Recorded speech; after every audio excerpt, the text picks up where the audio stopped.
All right. Welcome, everybody, to the second of our bylaws webinars. My name is Chad Frankie. I'm the president of Rocky Mountain Farmers Union. Uh,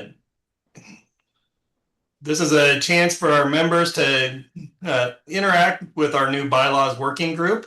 Our previous session, we presented some ideas that came from members as well as some from our legal counsel. If we could roll to the next slide. Uh, Bylaws are something that shouldn't be revised too often, but they should be reviewed and they do need updated occasionally. Coming from that last webinar, we had several members come forward with some ideas. We had some members self-volunteer for this bylaws working group. Some of the ideas that are being considered are some kind of fundamental parts of how we elect our board and how the board interacts with that election, both through the mechanisms of voting, who votes for potential district reps, and then some more technological communication is out of date in our bylaws. We require written ballots. So we want to give the opportunity for members to give some feedback on just updating our bylaws, both to be more modern and to incorporate some potential member changes. I'd like to introduce the bylaws working group. Coming from the previous webinar, we had 5 members express interest. I went ahead and appointed all 5 of those.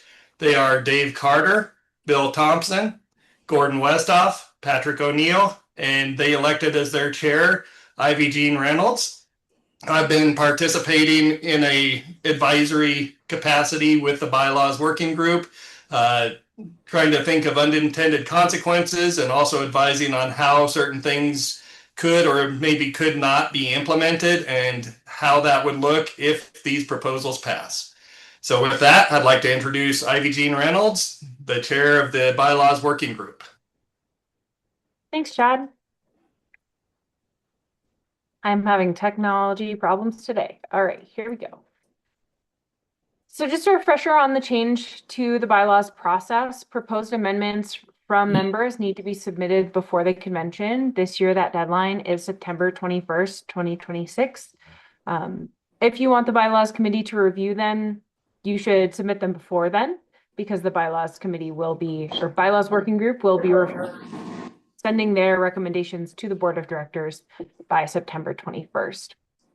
The board can present the changes with a recommendation to approve, reject, or they can remain neutral and have no recommendation. And the board does have the power to reject any amendment that would place the union in a financial, legal, or administrative jeopardy. The proposed amendments need to be distributed to the membership 30 days before convention, and on the floor of convention, they will need a 2/3 majority to pass. And I believe these are pass-fail changes to the bylaws. They will not be amendable from the floor at convention. So now is the best time to provide feedback. Tonight, we're going to outline the bylaws working group process, present and discuss the current bylaws proposals that we've been reviewing, and hear from all of you if you have any additional bylaws proposals or any feedback on the ones that are existing. The following proposals were submitted by members. So these were submitted to, I think, Chad before the bylaws working group was formed.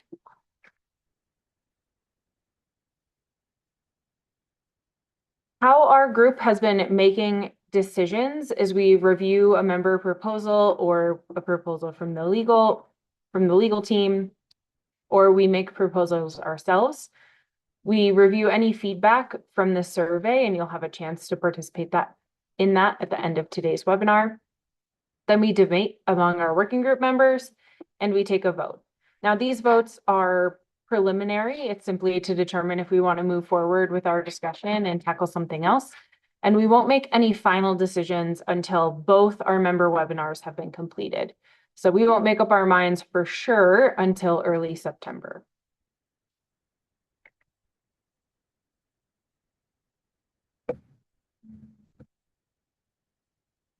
Sorry, everyone. Before we get into the first proposal, I just want to do a quick refresher on the difference between officers and directors. Our bylaws allow for no more than 5, or no less than 5 and no more than 15 directors.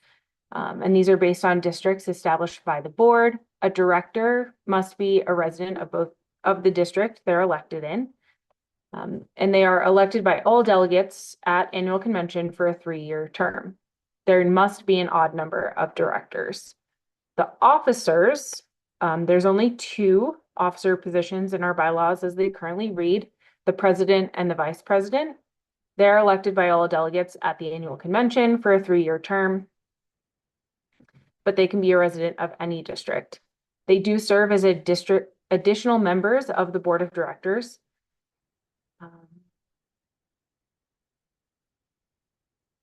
Yes, and I think that about covers it. I am going to turn it over to Gordon to go over the first member proposal.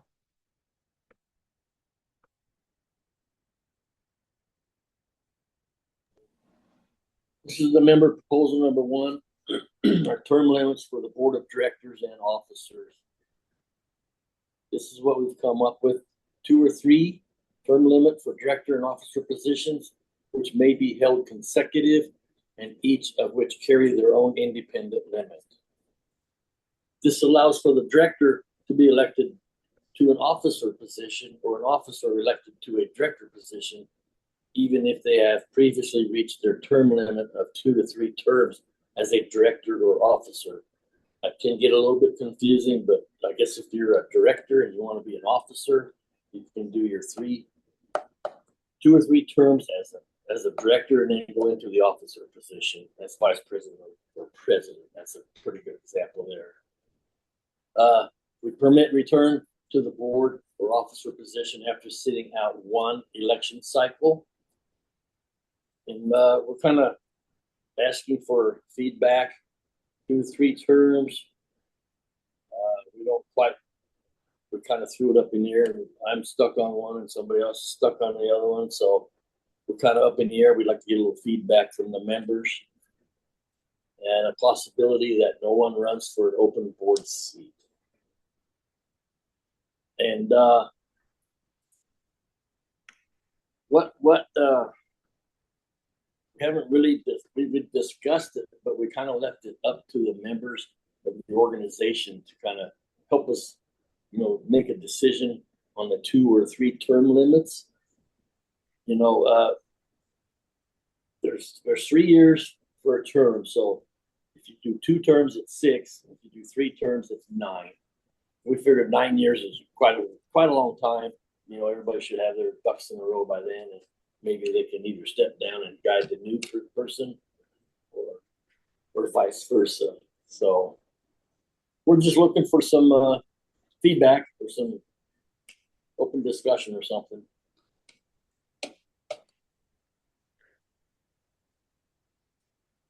We'll move on to member proposal 2. Dave, go ahead. Yeah, thank you, Ivy. So member proposal number 2 was to add an additional elected officer position. So right now within Rocky, the secretary is appointed by the board or elected by the board and has voice but no vote. So they are not officially a member of the board. So if the bylaws were amended to this, you would have the elected secretary. We're a member, we're a director at large. And the thought behind this is that for many organizations, your officers serve essentially as your executive committee. And so having elected officers at large as your executive committee then provides a more of representation on that. Now, this would require some redistricting. If you weren't going to increase the size of the board overall, which we've had some discussion on, the financial and other implications on that. So you would have redistricting to reduce perhaps 1 director district and then add that officer. Go ahead, Abby. Thanks, Dave. Patrick? Yep. Thanks, Ivy. So this proposal came forward and it would require that only members of the district, maybe those who elect their district director. And this, if it were implemented, it would require that redistricting happen so that we could assure that there's representation and that there's somebody to cast votes for the district nominee. Other considerations that our committee has taken on, we discussed this at length and thought that the spirit of the proposal was for the district representative or the district the district board member to be well connected and tied to their home district. And in that spirit, what we've been considering as an alternate proposal would be that a recommendation come for that nominee from the chapter, or that a recommendation come from a member of that district in advance of the nominee putting their name forward. The logistics of this, how it would all work, is stuff that would have to be determined, and we're still discussing that at length. But at any rate, we're actively considering these to the spirit of what was considered or what was originally put forward in member proposal number 3. Thanks, Patrick. The next proposals were recommended by our legal counsel to help modernize our bylaws. The first one is to allow for virtual options for board meetings. This is fairly straightforward. In some situations, it may be easier, more cost-effective, more convenient for a board meeting to be held virtually. Right now, the bylaws is silent on this, but adding for an optional virtual option would allow us to modernize our practice. I think that one was supposed to be Patrick. Sorry, Patrick. No worries. We're having a great night over here. The next one authorizes the board to hold a remote convention. I can't move the screen. This would be upon finding of a good cause. As a working group, we have talked about what an extreme circumstance would look like to allow for a convention to be held remotely. One good example of this would be COVID, which proved to be unprecedented and could have allowed us to hold a remote convention. The next modernization proposal is an update of technologies for notice. Currently, our bylaws reference things like telegraph and teletype. This would simply update our bylaws to allow for notice via email, text, portal notification, etc. Gordon, I'll let you take the next one.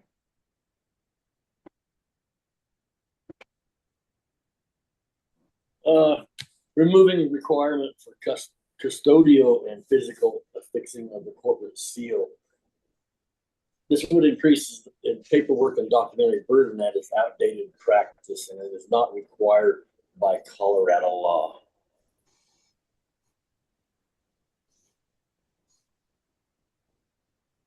Thanks, Gordon. And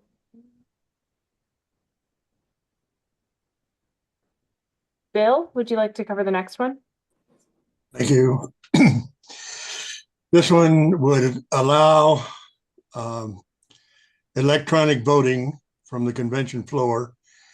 In the past, we've had written ballots, and primarily because we have a secret ballot, but the technology has evolved to the point where electronic voting can be very secure and definitely can handle a secret ballot situation. So this would allow, at whatever point the administration of the organization decides, to use some form of electronic voting. It would be more efficient, probably speed up the process. We could still maintain a secret ballot requirement, and if necessary, we could have a paper ballot if there were circumstances that required it. The requirements to be a delegate would still be the same. Delegate would have to be properly registered and physically present. Even though we're voting electronically, the delegate would have to vote in person at the convention. Thanks, Bill. Dave?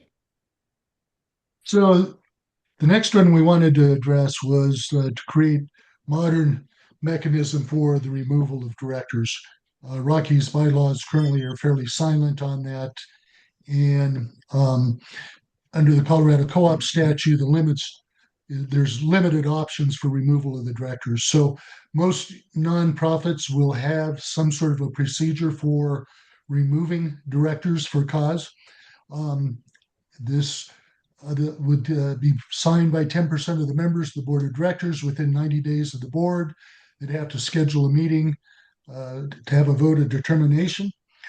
The directors may only remove those who don't meet the qualifications for directors as defined in the bylaws, for example, being member in good standing for 3 years. The current qualifications limit removal to only a nuclear option of removing a director by expelling them from the membership. So it's really a pretty dire circumstance that you would have to do that. In either circumstance, any director subject to removal must be promptly informed by writing and have the opportunity to be heard and present evidence in their defense, or a judicial proceeding, or there's certain things under the Colorado revised statute. So go on to the next one there, Ivy. So just to clarify, those were the provisions under the Colorado revised statute. Yeah, those are the provisions. Sorry, I should have made that clear, Jenny. So what we've been talking about is some other language there that if they're convicted of a felony, that they are absent for 3 consecutive board meetings unless they're explicitly excused, or there's a material breach of the RMFU policies or procedures, or the conflict of interest, some self-dealing or some other factors. And so that would give the board a little more latitude to enforce some discipline among the directors. Thanks, Dave. The next little set of proposals have actually been brought by working group members themselves. So we'll hear from Bill on the first one.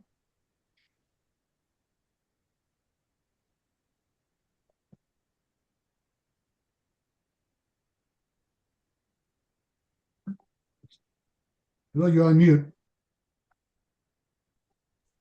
I was doing great.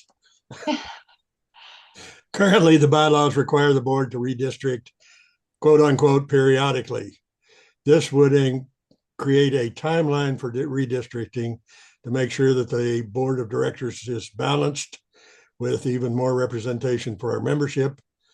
The proposal would require that the board redistrict every 6 years, which the reason we pick 6 years is because that coincides with the presidential election cycle. The districts will include whole county chapters. They will strive to match agricultural interests. In other words, you wouldn't have a district that crossed from, say, corn producers to goat raisers and so forth, and aim to balance membership across the district so that the districts would be relatively equally balanced as far as membership. Thanks, Bill. Patrick, do you want to take the next one? Sure thing. So we've took up eligibility to run for the board of directors specific to the amount of time a member has been part of the organization, dues paying and in good standing. We identified that our current bylaws may be more restrictive than necessary for our up and coming leaders who are who've been active but perhaps not formally members of our organization for very long. And we looked at what would the minimum requirement be for membership and determined that probably 2 years of dues paying in good standing would be a threshold, and so that's the consideration now, in place of the 3 consecutive years to be eligible for the director. So it would read members who have been voting members in good standing for a minimum of 2 consecutive years shall be eligible to be a director. Thanks, Patrick. And Dave.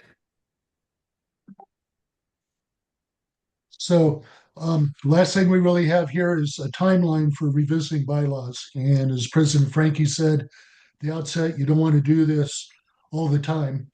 But again, standard practice among nonprofits is to have some specific time for a review. Rocky's bylaws don't specify that. And so creating a timeline ensures that there will be a periodic review from start to finish. And the proposed language we have is that at a minimum, at least every 10 years, a review of the bylaws shall be conducted. All bylaw changes proposed as a part of this review must be considered by a working group of members and presented to the board with their recommendation on each change. This does not eliminate the opportunity to amend the bylaws on an ongoing basis. There is still that. But for the most part, those amendments come up just sort of ad hoc, and there hasn't been a top to bottom review. As you can see some the previous things where it's talking about notices by telephone or telegraph. There are some outdated things. So periodically it's healthy to go through the bylaws and really say what needs to be updated. So that's the proposal. Thanks, Dave. That concludes our overview of the bylaws proposals that have been presented to the working group. And I'd like to open it up for any questions we have from anyone attending the webinar. Feel free to drop a question in the question and answer box. You can find that in maybe the middle of your screen below the speaker or the presentation, kind of in the middle. Or if you want, you can raise your hand and we'll promote you to a panelist so you can ask your question verbally. Are there any questions or feedback? We'll take feedback too.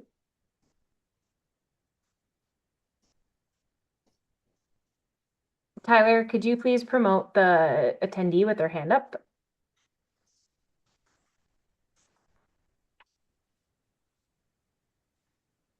You should be joining shortly. Great. Ben.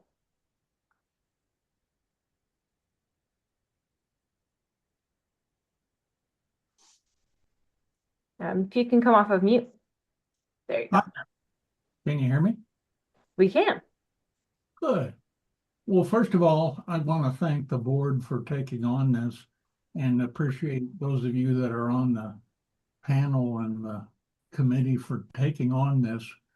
I believe the last time we had this, a kind of an overview, was 2011 or 2012, and it was done strictly by the board members. So I appreciate this being much more member oriented. My main question is on the vote by district. I like the idea of having a more cohort group of districts and activities within a district. However, at the present time, the large discrepancy in number of members per district, I think prohibits this from being very fair. And Tyler maybe can help me with numbers, but I believe like District 7 represents less than 100 members, and the District 2 or District 1 is like 1,500 or 2,000 members. seems to me we're getting the cart before the horse a little bit, that we ought to get and I know you've addressed it some, but it seems like we need to get the districts balanced before we start voting by district. That's my only real concern in that area. Ben, I can speak to that. So, one second. What we're presenting tonight are not the recommendations of this committee to the board, but they are the considerations that we've taken from the feedback we've received so far from our members. And so we're not telling you we ought to do this or we ought to do that tonight. We're telling you what we are deliberating on and hopeful to elicit, just like you gave us, additional feedback, because a lot of our committee members also expressed, well, wait a minute, not sure about this. Only the member who's in a district gets to vote for their district board member. And so that's where those alternate considerations came in. Eventually, we'll have to make a determination as a committee, what should we recommend to the board that they do, and then the board will take it from there, and it'll either go to membership for a vote or not, I guess. But that's how we've approached it, and that was this informational session for tonight, how we're thinking about it and trying to relate the information. I do want to make one Let me clarification, add- and Jenny can Yeah. correct me if I'm wrong, but all recommendations that are submitted to the board will go to the membership for a vote unless the board votes that it or finds that it will put the organization in legal or financial trouble. Even if the board votes to not to move forward without a recommendation or to move forward with a recommendation of a no vote, that will still go to the membership for a vote. Let me just add, Ben, you're exactly right, and that's why the sort of the voting by district really is kind of joined at the hip with the whole idea of redistricting and trying to create districts that have geographic, like agricultural, and as much as possible an even membership. So those are kind of, yeah, it's kind of hard to separate one of those from the other. Yeah. Just a couple legal comments on this.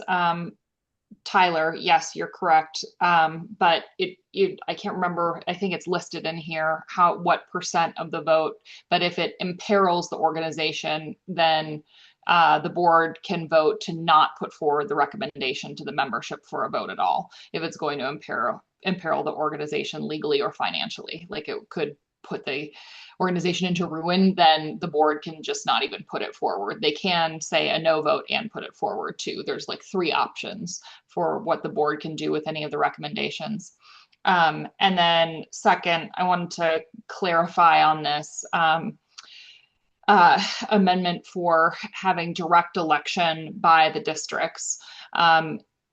If this were to be voted upon, then I would assume that the drafting would be that this would not take effect immediately. So that could push the board to need to redistrict in the next year, so that you would actually be able to have that kind of an election from the districts. But I think that's practically a challenging thing to do to an organization, to say, not only are you going to redistrict, but then the makeup of the board is going to be predicated on that redistricting in the exact same year.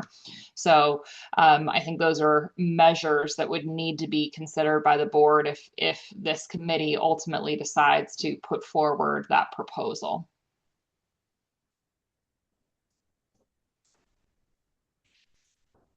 Thank you, and that's the way Dave and Patrick, my comments were feedback as to what I saw some of this, and somebody that has lived these bylaws and some of that for the better Many part years. of 2 decades. I understand the challenges with it. I was just merely providing feedback of those, but I do appreciate the work that you've done. The other question that you asked about was the term limits. I think there's a need for term limits. I think it's healthy for any organization to have term limits. And you were asking about 2 or 3 terms. I can just tell you, school boards have 4-year terms, and people are limited to 2 terms, 10 years total. So if they serve a partial term, they cannot exceed that. And that's very similar to a credit union. A credit union has a limit of 3 terms, 3-year terms, with a maximum service of 10 years. If you serve a partial term, you get appointed to a partial term from there. So all that being said, I think 2 terms is too short. 3 terms seem to hit the sweet spot, my opinion. Question for you on that, Ben. Do you feel like 2 terms is too short, even with the 2 terms for a director, and then potentially you have someone going to an officer, so then they would be serving on the board for 12 years consecutively? Yeah, I think, it just seems like it takes a turn to figure things out in this organization. This is complicated. There's 3 different organizations you got to figure out and how they interrelate. And I think if you talk to any board members, they will tell you it took them 3 years to figure it out. So then if you only give them 3 years, and I understand it could get to 12 or 18, but right now there's no limit. So I like the limit of 3, thinking of just 3 terms. I want to serve 3 terms, 9 years. It could get carried away, but there is a limit with at least putting the term limits in the bylaws. Thank you. I think that's really thoughtful feedback. Appreciate it.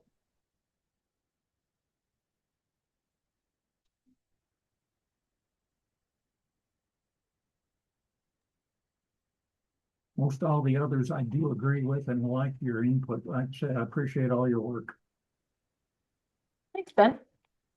Any other questions or feedback for the working group?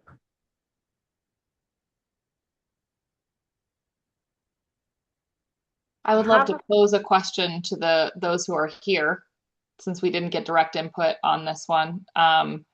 What about the issue with the term limits of them kind of applying retroactively or them applying going forward?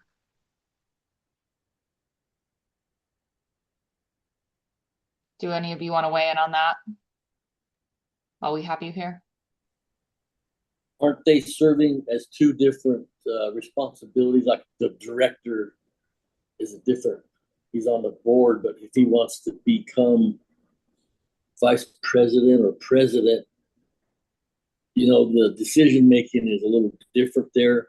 I would think it's 2 different responsibilities. So, if we decide on the 3-year thing, the 3 years, 3 terms, I think that would probably be sufficient to each, the officers having 3 terms and the directors having 3 terms. I think that would be okay with me. That's just where they're serving in 2 different capacities.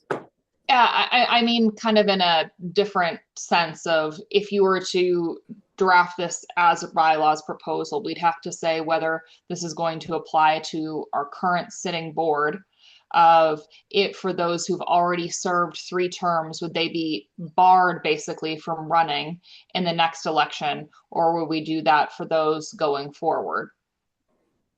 That's what I mean by kind of like, when does this go into effect, and what is the view of kind of those on the call? And that's also come up in the discussions, and I'd love to get broader member feedback on that piece particularly, because it does raise like kind of issues of fairness on both sides, but also if you believe in a term limit and you don't cap it on the next one, when is this actually have an effect on the composition of the board to reflect if this is really the will of the membership? So I wanted to get some feedback from this group on that, since we have a moment to do it. So use me as an example.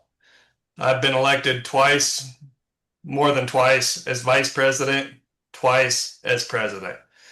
Should this pass, I will have exceeded the 3 terms. So at my next election, the next president election, I would be ineligible to run for president? Or does it start now and I've got 0 elections and I can run 3 more times? If I may jump in really quickly before we get into this discussion, to be incredibly transparent with everyone, Ben is the only member on the call. Who's not a committee member. Yes, who's not a working group member. That's fair. Or staff. Or 'Cause there staff. are multiple staff Yes. members on. Right. Yes. But this is going to be Wait. recorded and But this put is out. recorded, so I also want this issue to be developed so that, because I'm not sure that members are going to see that on the slide and then provide comments if they take the survey. So my follow-up question is, do we want to share our proposed language at this time so that people can see what we're talking about with the retroactive or not retroactive, or do we want to hold off on that for the time being? My input would be just say what it is, the language I don't think adds much, but say if you're thinking whether it should be retroactive or not. Okay. Yeah, And we my are thought- silent, so I will shut up now. Thanks, everyone. My thought as I read through the comments from members that we were provided by staff prior to taking up the conversation about term limits or not and how should they be implemented, it seemed like they were overwhelmingly, I don't remember anybody commenting from the membership about how term limits should not be implemented. With that in mind, and most people referencing why, who gave any input on why, it had to do with the health of the organization. And with that, I think whether you want a healthy organization tomorrow or next year or 10 years from now, or whether you want a healthy organization starting as soon as possible, I default to as soon as possible. So making retroactive, making the term limit provision as of the adoption makes all the sense in the world to me for the health of the organization.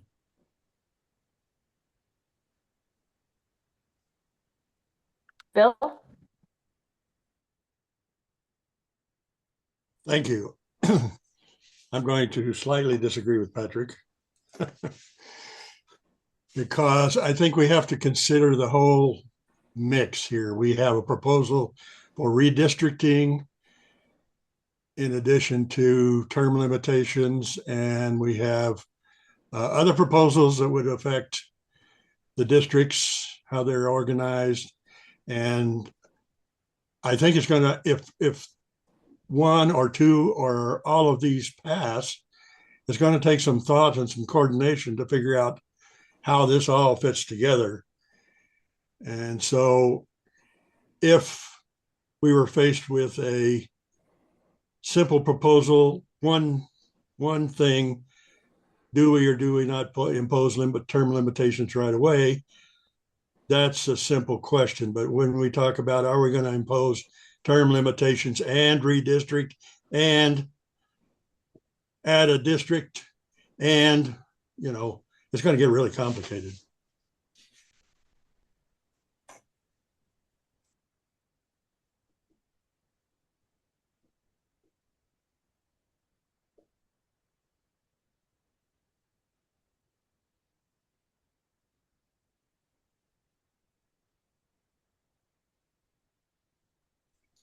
I'm done, by the way. Yeah. Anyone else want to weigh in? I think the short answer is we're still figuring it out. Thanks for sharing your points, though. I'm hoping that we do get good feedback from members on this issue because it will affect the drafting and what this group may or may not recommend going forward. So thanks. It's gonna affect some directors, I would think. But if, let's just say I've been a director for my 9 years, my term limit is up and I'm supposed to be reelected as a director of my district here at this upcoming convention. So that would put me out, and out here where I live, there's not a whole lot of people that want to be drafted there. I can think of maybe 3 people that might want to run for that director position. So maybe we ought to pause it for a year or within the next election cycle for that district or that officer election purpose. That's what I'm thinking, give them that one more term to where we can work this out and get the legal part figured out. That's just an example that I was thinking of, what would happen. But, to give them one more go at it, and it would be their final time, is what I'm thinking. But I don't think we start right now with the upcoming convention.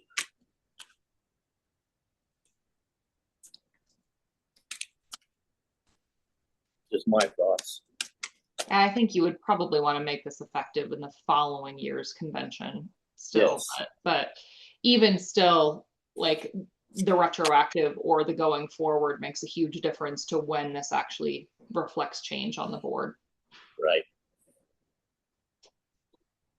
For the next election cycle for that district representative board member. Mm-hmm. I don't know how to word that, Jenny. Yeah. I'm not an attorney.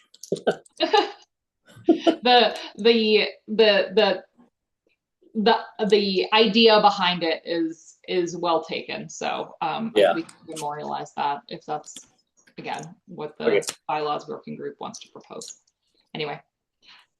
Cool. Didn't want to spend too much time on that, but I wanted to make sure Right. there was an opportunity for feedback.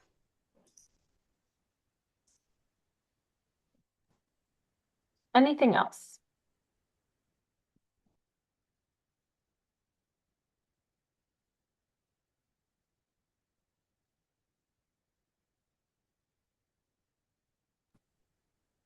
All right, with that being said, next webinar on September 2nd, 2026. It will start at 6 p.m. and go until 7:30, and we'll start advertising soon. So tell a friend. Wait. Goodness gracious. There we go. Tell a friend, tell your dog, tell your dog's friends. We'll see you all there. And please take the survey and provide feedback if you're watching this as a recording. Thank you. Thanks, everyone. Thank you all.